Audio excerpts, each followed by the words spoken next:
We're so excited to be here with you today, this afternoon.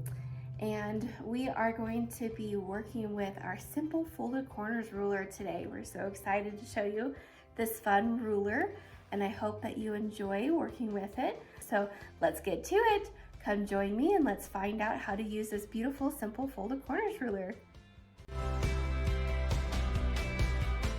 So you can cut one layer at a time, or right now I'm cutting through 4 layers. We just want to make sure that they're nice and stacked on top of each other here before we do our cutting.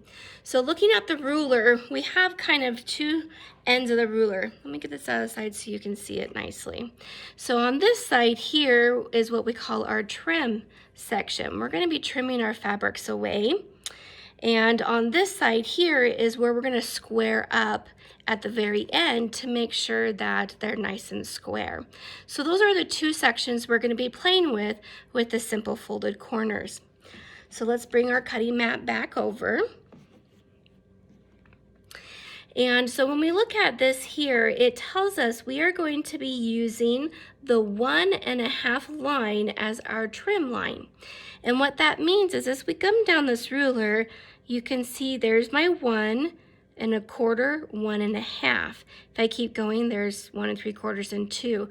So I'm looking for 1.5. So this is the line I'm going to be referencing, okay? So we have 2 reference points that we want to start with. The first is that 1.5, and then this top should be on the top area here, okay?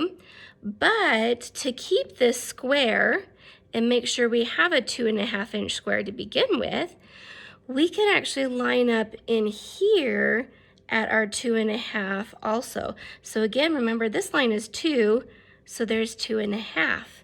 So we're gonna line up here and we're gonna line up here, plus there's our 1.5 on our edge that we're looking for, and this should be nice and clean up here. So we should have a nice square piece as we go along.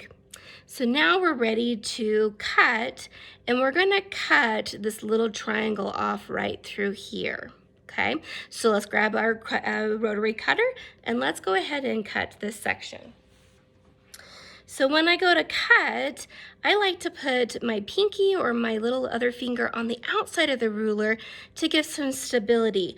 Also, I have added some of the true grips onto the ruler to also help steady this ruler. So I always put that pinky on the outside of my ruler, put it down, and we're gonna go ahead and trim those off. This is now slough. Unless you like to do confetti quilts, this can go in the garbage. Okay, we are now ready to square up our little units here after we have sewn and ironed our pieces. And so if we look at the pattern, it's going to give us multiple reference lines that we're looking for. So in this case, it's telling us we're going to align the seam onto line number 1. So again, this was our cutting section. This is our trimming section on this side here, or our squaring up section. So right here is our line number 1, but we also again have that same reference of there's our 2.5 line here, and there's our 2.5 line there. So we want to make sure it's nice and square, and we're gonna line up the 2.5 here, and that 1 should line up right along that seam line there. And if it doesn't, if it lines up perfectly for a while and then all of a sudden it doesn't, we might need to look at our seam allowance. That tells us that we probably got too small on our end and we forgot our trick of using our left hand to keep it nice and straight as we go through our feed dogs.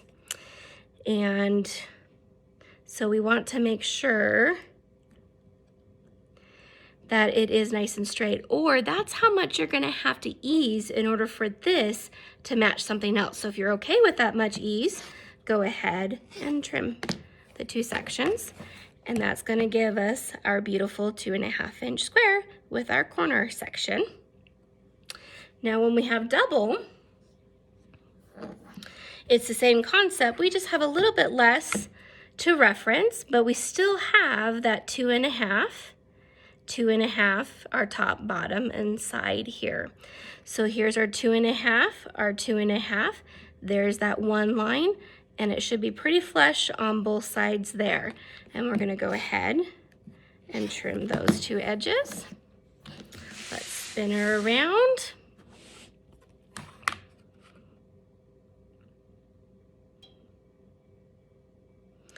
And we're gonna line up 2.5, 2.5, our line number 1.